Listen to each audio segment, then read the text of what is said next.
niba ushaka kubaho urugendo rwawe rwo kwezwa rushoboka, wirinde inzoga, wirinde itabi, wirinde ikawa, wirinde icyayi, wirinde ibikaburamubiri byose, kubera yuko uyu munsi wa none tutabikoze gutyo ibi birema ingeso zigenda zikaduhindura imbata.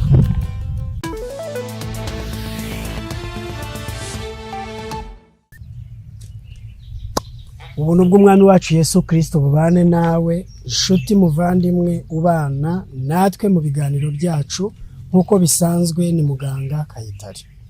Tugiye kuganira ibintu bikomeye uyu munsi. Tugiye kurebera hamwe ibintu 10 bishobora kukugira imbata utabizi. Tugiye kuganira ibintu 10 bishobora kukugira imbata utabizi. Mbere yuko dutangira, reka twicishe bugufi dusenge.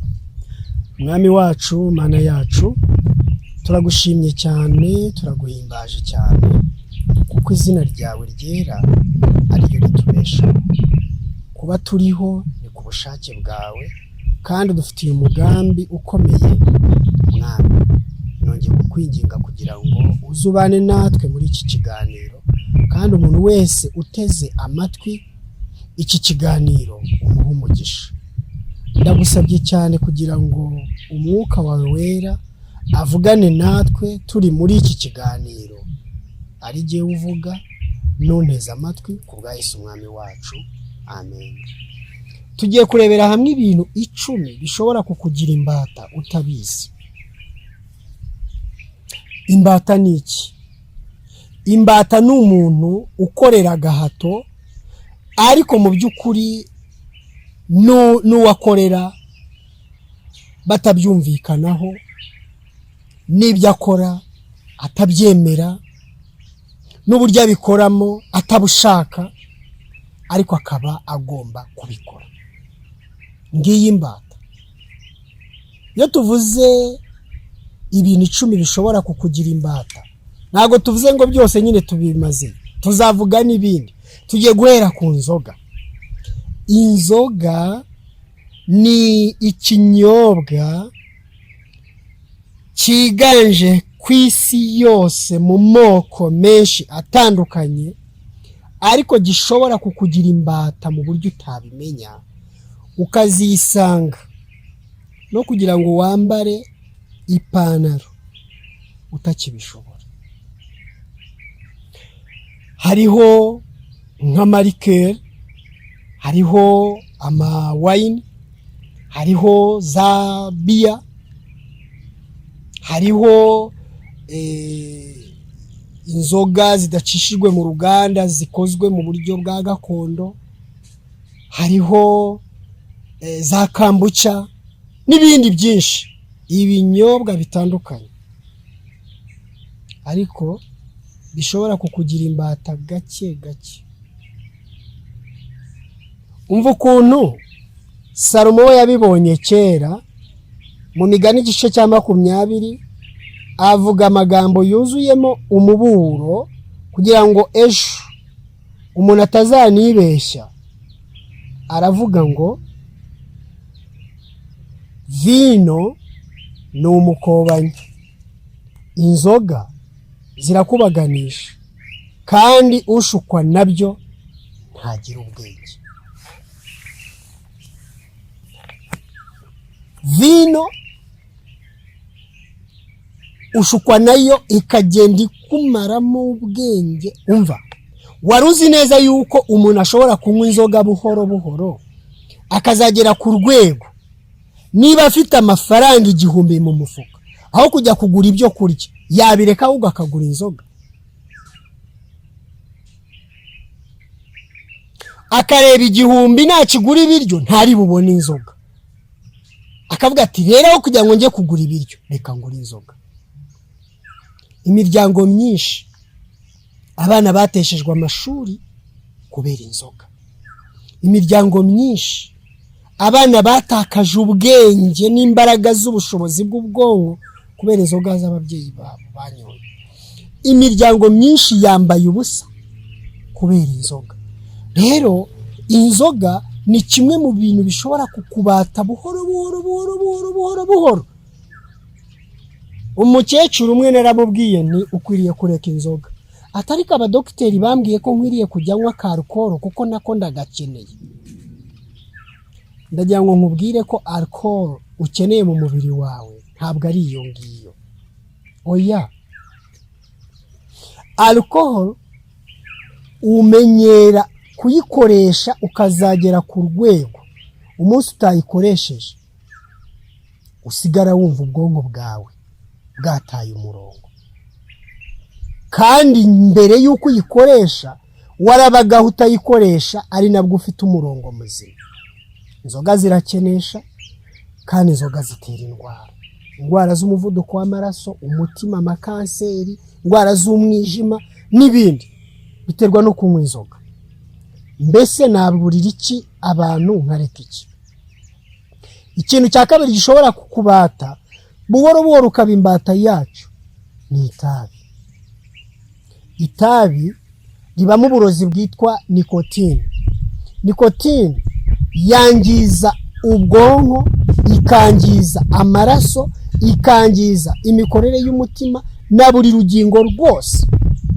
Kandi ikibabaje ntabwo abanywa ibitabi ari bo bagerwaho n'ingaruka zo kurinywa gusa, ahubwo n'abantu bose bahuye n'umwotsi w'iryo tabi nubwo baba batarinyoye.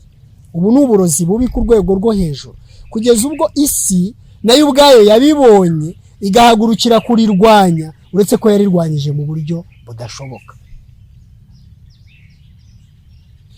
Uburyo ubundi si rwanyamo itabi buhwanye n'uburyo ushobora kuvuga uti kugira ngo ndwanye ubukene reka nshake ikiringiti na kuvureri nziza niyorose nsusuruke. Ntabwo ushobora kuvuga ngo ugiye kuryama wiyorose ushireho na kuvureri ususuruke kandi uri mu nzira yo kurwanya ubukene.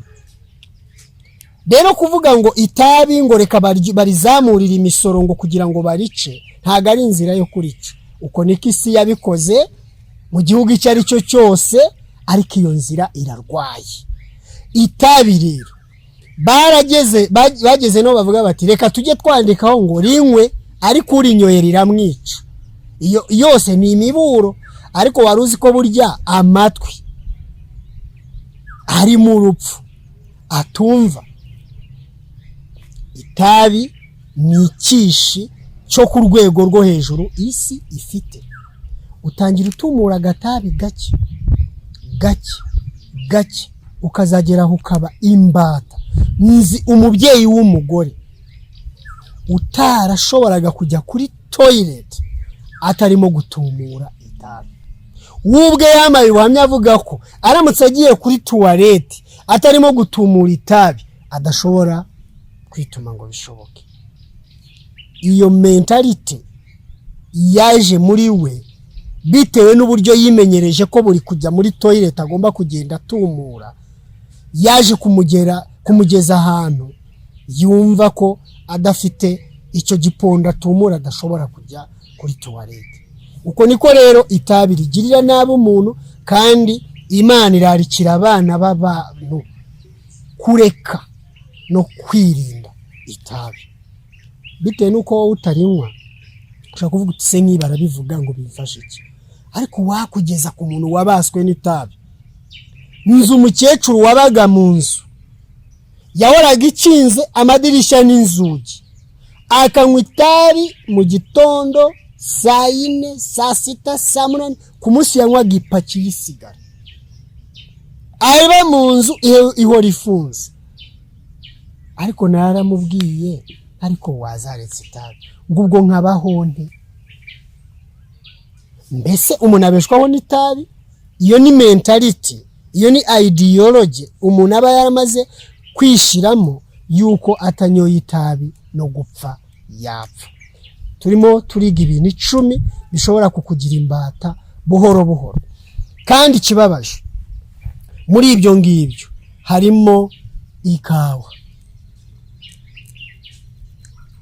Ikawa ni igihingwa mpuzamahanga ndetse gifatiye runini ibihugu byinshi mu bijyanye n'ubukungu. Kandi ikawa nayo Imana yarayiremye, kandi Bibiliya iravuga ngo mu by'Imana yaremye nta na kimwe cyo gutabwa, cyane ko ikawa buriya ari umuti ushobora no kuvura indwara zikomeye. Urugero, uramutse uhuye n'umuntu ufite ikibazo cy'umuvuduko w'amaraso wo hasi, akakubwira ko iyo ageze hasi yumva agiye gusa n'ujya muri koma, anywa agakawa umutima ukazamuka, wavuga utuzi ko burya nta kimana yaremye cyo gutabwa. Uramutse uhuye n'umuntu imvuvu zishe, wafashe Nescafe cyangwa se ikawa iseye akayivanga n'amavuta akajya asiga mu musatsi, umusatsi we ukabyibuha, umusatsi we ukirabura, umusatsi we ugakira imvuvu, wabona ko koko nta kimana yaremye cyo gutabwa. Ariko kunywa ikawa mu buryo buhoraho atari ukuyinywa nk'umuti ni ikosa rikomeye, kandi igirira umubiri nabi ku buryo tudashobora kubivuga. Ikawa ibamo uburozi bwitwa kafeyine. Iki kirungo iyo kigeze mu maraso gituma amaraso yacu yihuta cyane ku rwego atagenewe, n'ubwonko bwacu bugakora ku rwego butagenewe. Ibi rero bituma ikawa iduhindura inkorera gahato zayo, tugakora ibirenze ibyo twagakoze kubera yo. Bityo umuvuduko w'amaraso ushobora guhita uzamuka, indwara z'umutima zishobora guhita zizamuka. Ariko tureke n'ibyo, niyo waba utararwara, ikawa kubera ka karungo kayo kitwa kafeyine kayibamo, gatuma igihe cyose wumva ucitse intege, udafite imbaraga, utishimye kugeza uyinyoye. Wamara kuyinywa ukumva imbaraga ziraje, yamara kugushiramo imbaraga zigashira, ugahita wumva neza ubuzima burarangiye, keretse ngo unyoye agakawa. Bantu mukora mu ma office, niba mwarimenyereje kunywa ikawa buri mwanya kugira ngo ubwonko bwanyu bukore neza, murimo murigirira nabi. Kandi ibyo bintu mumenye yuko ari mwe bizaryozwa, muzabiryozwa ubwanyu. Hari ibimera byinshi bishobora kudufasha kugirira umubiri wacu akamaro tudakoresheje ikawa buri kanya. Ntago mvuze ngo ikawa ntuzigere uyinywa mu buzima bwawe, ariko ntago ari byiza ko ubuzima bwacu tubumenyereza gukoresha ikawa buri kanya. Ndetse n'icyayi, iki cyayi nacyo niko kimera, kigirira nabi umubiri wacu iyo tukimenyereje ubuzima bwacu ko kigomba gukoreshwa buri munsi cyangwa buri kanya. Mbega uburyo byaba byiza ikawa n'icyayi tubisimbuje ibimera byoroheje bifasha umubiri wawe, nka romare, nk'umwenya, nka timu, ndetse amababi y'indimu, amababi y'amaronji n'ibindi bimera dushobora gukoramo icyayi. Wenda mudarasini, hari ibyatsi byitwa verivene n'ibindi byinshi. Ntabwo ari byiza. Ushobora gukoresha mu cyayi iyo twita lemon grass. Ushobora gukoresha amababi ya voka yumye useye ukajya uyakoramo icyayi. Ntukanywe icyayi, cyangwa se coffee buri munsi. Ibi bizatuma umubiri wawe utakaza imbaraga n'ubushobozi bwawo, ku buryo uzajya uhora ukeneye izo mbaraga ari uko ukoresheje ibyo bimera. Mbese ibyo si ububata, ntabwo ari byiza ko ubigenza gutyo. Ikindi kintu ntabura kubabwira, nuko twebwe nk'abategereje kugaruka kwa Yesu, twebwe abategereje umwami, twizera ubutumwa bwose Ellen White yanditse ko yabuhawe n'Imana. Kandi ubwo butumwa bukaba ari ubwo kuducyaha, kutuburira, kuduhana, kudutera umwete, kutwungura ubwenge, kutwongerera kwizera n'ibyiringiro. Nk'uko amategeko 10 y'Imana yari afite andi mategeko iruhande yitwaga amategeko ya Mose, agamije kugirira neza umubiri w'umwisirayeli wese. niko n'amategeko 10 y'Imana muri iki gihe iruhande rwayo hari amabwiriza Ellen White yatanze kugira ngo adufashe kugirira imibiri yacu neza tudasize Bibiliya, kuko Bibiliya niyo iruta byose. Umva rero ukuntu yanditse kuri ibi binyobwa narindi mu mvuga mu gitabo cyitwa Inama ku mirire n'ibyo kurya, ku page ya 64 akagingo ka mbere agasubi ka mbere nako yaranditse ngo intumwa Petero atugira inama ati, inshuti nkunda, ndabihanangiriza kugira ngo mwirinde irari muterwa na kamere yanyu irwanya ubugingo bwanyu. Byanditswe mu rwandiko rwa mbere rwa Petero igice cya 2 umurongo wa 11. Benshi babona ko uyu muburo ureba gusa abatagira umutima. Benshi bibwira yuko uyu muburo ureba gusa abatagira umutima. Ntabwo ari byo. Nyamara ufite ubusobanuro bwagutse, uturarikira kurinda ubugingo bwacu ikintu cyose cyabwangiza bitewe no kwishimira irari cyangwa ibyifuzo bibi. Ni umuburo urusha iyindi uturarikira kwifata, tukirinda ibintu byose bikabura umubiri n'ibiyobyabwenge nk'icyayi, ikawa, itabi, inzoga, urumogi n'indi miti yica ubwenge. Ibyo bikurura imibiri bishobora gushyirwa mu mubare w'ibiteza irari rizanira intekerezo z'umuntu ingaruka zikomeye kandi zica cyane. Uko izo ngeso ziterwa n'irari zitangira kwirema rugikubita, niko zizagenda zihambira umuntu zikamugira imbata y'irari iterwa na kamere, bityo zikarushaho kugenda zigabanya igipimo cy'umuntu mu by'umwuka. Niba wifuza kugira ubugingo bwejejwe, niba ushaka kubaho urugendo rwawe rwo kwezwa rushoboka, wirinde inzoga, wirinde itabi, wirinde ikawa, wirinde icyayi, wirinde ibikabura mubiri byose, kubera yuko uyu munsi wa none tutabikoze gutyo ibi birema ingeso zigenda zikaduhindura imbata. Ntabwo ibi tubivuga tugamije ubuzima bwiza bw'umubiri physically, ahubwo tunashaka ubuzima bwiza mentally, even spiritually, mu buryo bw'umubiri, ubw'ubwenge ndetse no mu by'umwuka. Benshi bajya bavuga ngo iki kimera.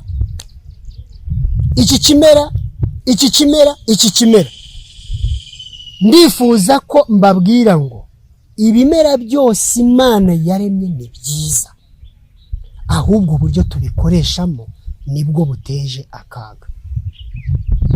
Nimutekereze namwe umuntu witwa umugenzi ujya mu ijuru ugifata bimwe muri ibi binyobwa tumaze kureba hano, harimo itabi, inzoga, urumogi, imiti yica ubwenge cyangwa se imiti isinziriza, byose birundwa mu mubiri we. Biratangaje cyane ko ndetse n'imwe mu miti drugs twibwira yuko itugirira neza, ahubwo irushaho kuturemamo ingeso mbi ziremwa buke buke zikazatugira imbata tutagishobora no kuzivuvunura mu maboko. Ikindi kintu nanone ntabura kukubwira kibasha kukugira imbata mu buryo bworoshye, isukari y'umweru. Iyi sukari y'umweru irimo ibirungo nka lime. Lime iyi ngiyi ni mbi cyane, kandi abantu benshi banywa isukari ibageza ku rwego badashobora kongera kuryoherwa badakoresheje iyo sukari. Ujye ucishamo unywa ibyo kunywa bitagira isukari, nubwo isukari waba uyifite. Kenshi na kenshi isukari ishobora kukugira imbata ikakugeza ku rwego kwitegeka kwawe biba bitagishoboka. Urugero, isukari y'umweru inyunyuza vitamine B ya mbere. Iyi vitamine B ya mbere ifasha ubwonko gukora neza. None niba isukari ishobora kuba ari umwanzi w'ubwonko, ni gute wayinywa ukibwira ko nuba inshuti yayo uzakomeza kugira ubwonko bukora neza?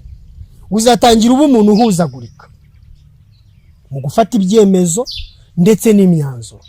Uzagira no ku rwego uba uri umuntu urimo kujya Kimisagara, nuhura n'umuntu arimo kujya mu Gasyata avuga ati vayo twigire mu Gasyata, ubu urahindukiye kubera yuko n'ubundi naho wajyaga nta cyemezo gikomeye cyari kiri mu bwenge bwawe. Uzaba uri umuntu uhuzagurika mu byo ukora no mu byo ugambirira, imigambi yawe ibe ari iminyantege nke cyane. Ikindi uzaba uri umuntu wibagirwa ku rwego rwo hejuru. Ubu uri umuntu ibintu byose bigeze mu bwonko bwawe bidafite aho bifata, ko vitamine B ya mbere iranyunyuzwa n'amasukari urimo kunywa. Urumva uzagera noneho ube umuntu w'umunyantege nke cyane imbere y'icyaha, kubera yuko ubwonko bwawe ntabwo bukora mu buryo buhagije. Ibi rero ndagira ngo mbikubwire ntaciye ku ruhande ko isukari y'umweru igirira nabi umubiri. Ujye ukoresha isukari y'igisheke kandi ya brown. Iyo sukari iba ari nziza. Ukoresha stevia cyangwa se isukari ya beterave ariko y'umwimerere. Nkunda kuvuga ngo pure organic 100 natural. Hanyuma rero ikindi kintu nshaka kukubwira gishobora kukugira imbata ku rwego rwo hejuru, perfume, impumuro zaba deodorant zaba perfume. Izo perfumes cyangwa se deodorants zifite ubushobozi muri zo kuko zikorana na senses z'umubiri. Harimo senses ya smell, kwinukiriza no kwihumuriza, hakaba na senses y'uruhu rukorwaho n'ibintu birwegereye. Impumuro perfumes cyangwa se deodorants zishobora kugeraho zikaguhindura imbata ku rwego udashobora gusohoka mu nzu utaziteye, ku buryo ushobora gusimbuza ifunguro ry'umunsi kugura perfume.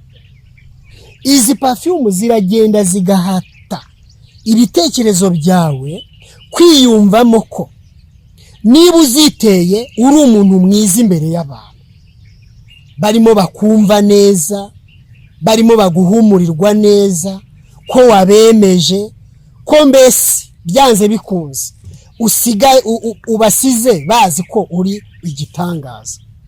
Iyo rero iyo ngeso iremetse muri wowe, irema icyo twita ubwibone, kwiyumva kuri mwiza, kumva kuri igitangaza, kumva kudasanzwe. Buhoro buhoro wisanga perfume yaragiye iguhindurira intekerezo, igenda iguhindurira intekerezo kugeza ku rwego uba umunyantege nke cyane mu mahitamo yawe. Rero sinkubwiye ngo ntukitere imibavu, ariko choose wise. Hitamo mu bwenge ibyo ushaka kwitera. Hanyuma ikindi kintu gishobora kukugira imbata ku rwego rudasanzwe ni imibonano mpuzabitsina. Imibonano mpuzabitsina sex ishobora kukugira imbata ku rwego waba ufite umugabo cyangwa se ufite umugore, uhinduka imbata y'imibonano mpuzabitsina ugasigara ari igukontorora. Waba uri ku kazi, waba uri mu muhanda, waba uri mu buriri, waba wicaye usoma, ubwonko bwawe bukaba bugenzurwa n'iki kintu twita imibonano mpuzabitsina. Ushobora kugera ku rwego buri kintu cyose cyo ku isi ukibona mu isura y'imibonano mpuzabitsina. Nubwo cyaba igiti, nubwo yaba inzu, nubwo yaba imodoka, nubwo waba umwenda, nubwo yaba isakoshi, buri kintu kikunyuza imbere ukakibona mu isura y'imibonano mpuzabitsina. Bitangira biti: iyo umuntu akoze imibonano mpuzabitsina itabamo kwitegeka, ndetse mu gitabo cyitwa Inama Zigirwa Itorero Ellen White yanditsemo ko icyumba gikorerwamo imibonano mpuzabitsina itabamo kwitegeka rimwe na rimwe n'abamarayika bashobora no kugihunga. Ndagira ngo nkubwire ko uko kutitegeka no kutiha gahunda ihamye y'ubuzima bwerekeranye n'iby'imibonano mpuzabitsina bishobora kukugeza ku rwego uba umunyantege nke imbere y'icyo kintu. Bamwe mu bantu rero batubatse bashobora kwisanga barabaswe n'ingeso nko kwikinisha, barabaswe n'ingeso nko kureba filime z'urukozasoni, kandi izo filime zikageraho zikabahindurira imitekerereze yabo, amahitamo yabo, uburyo amaraso yabo atembera n'ibindi. Ibi ntabwo bigarukiraho gusa. Wari uzi neza yuko umuntu uzabona akubwira ati jyewe ndi umugeyi, jyewe nkora imibonano mpuzabitsina n'uwo duhuje igitsina, umutinganyi, reka dukoreshe iryo jambo. Wari uzi se ko abyuka ari umutinganyi? Abyuka ari umuntu utazi kwitegeka mu mibonano. Buhoro buhoro akajya agira amatsiko yo kumenya ibindi bintu, ariko Imana yabuzanije. Dore uko byanditswe muri Bibiliya. Abaroma igice cya mbere umurongo wa 26 n'uwa 27. Nicyo cyatumye Imana ibarekera kurarikira ibyonona, ndetse bigeze ubwo abagore babo bakoresha imibiri yabo uburyo bunyuranye n'ubwo yaremewe. Kandi n'abagabo nuko bareka kugirira abagore iby'imibiri yabo yaremewe, bashyushywa no kurarikirana. Abagabo bagirirana n'abandi bagabo biteye isoni, bituma mu mibiri yabo bagarurirwa ingaruka mbi kwiriye kuyoba kwabo. Mu mibiri yabo bagarurirwa ingaruka ikwiranye no kuyoba kwabo. Buri kintu cyose Imana yaremye yagihaye amategeko. N'iyi telefone uwayikoze yayihaye amategeko. N'imodoka uwayikoze yayihaye amategeko. Ntabwo wayishyiramo amazi kandi bayishyiramo mazutu ngo igende. Rero n'imibonano mpuzabitsina Imana yayihaye umurongo, kandi uwo murongo uri muri Bibiliya. Ntabwo uwo murongo ari ibyo twiyumvamo. Ibyo twiyumvamo ni icyaha gusa. Abagabo ngo bareka kugirira ibyo abagore babo bakwiriye kugirwa n'abagore, nuko batangira kurarikirana ubwabo, bagarurirwa ingaruka mbi mu mibiri yabo zikwiranye no kuyoba kwabo. Rero inama nakugira, ukwiriye kugira umurongo ugenderaho ku ngingo yitwa imibonano mpuzabitsina. Inama naguha, ntugakore imibonano mpuzabitsina utarashyingirwa. Iyo nama nuyigenderaho uzikizanya n'urubyaro rwawe. Icya kabiri, nushyingirwa uzakora imibonano mpuzabitsina n'uwo mwashyingiranywe, kandi nawe muzakorana imibonano mpuzabitsina igendera kuri gahunda no ku mahame mwihaye. Icyo gihe muzagira ubugingo bwejejwe, butunganye kandi budahuzagurika kuri iyo ngingo. Otherwise nibitaba ibyo uzisanga umurongo wanengaga ejo ari ugenderamo, kubera ko wagiye uba imbata y'icyo kintu buhoro buhoro.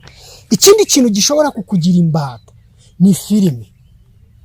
Filime buriya ni ikintu kibi cyane. Filime ni imikino igaragaza ibintu bitari reality. Ubundi se ibintu bitabayeho kandi bidashoboka, ahubwo ibintu ugenekereza ko byabaho.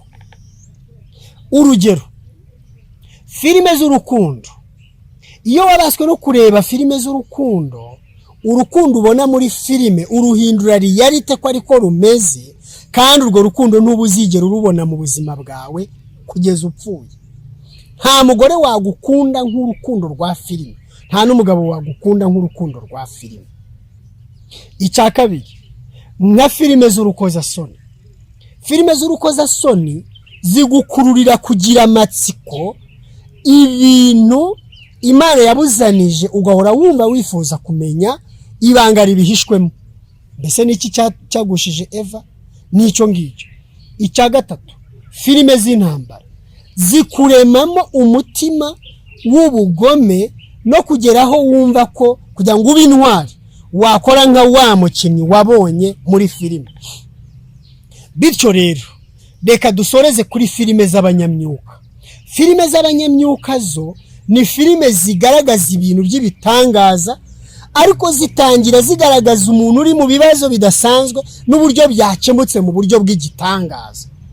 Bene izo filime zose ziragenda zikaroga ubwenge bwawe, ubuzima ubamo ukabubamo atari ubuzima buri reality, maze igihe cyose ubwonko bwawe bukazajya buhora bukwishyuza kureba za filime kugira ngo ubuzima bwawe bwishime. Ariko ikibabaje, ibyo bigira ingaruka ku mitekerereze, ku mibanire yawe n'Imana no ku mibanire yawe n'abandi. Reka nsoreze aho ngaho, ariko cyane ngarukira kuri telefone. Iki gikoresho cyiza cyane mu kudufasha mu buryo bw'itumanaho, ariko mbega uburyo abantu benshi uyu munsi wa none babaye imbata z'iki gikoresho.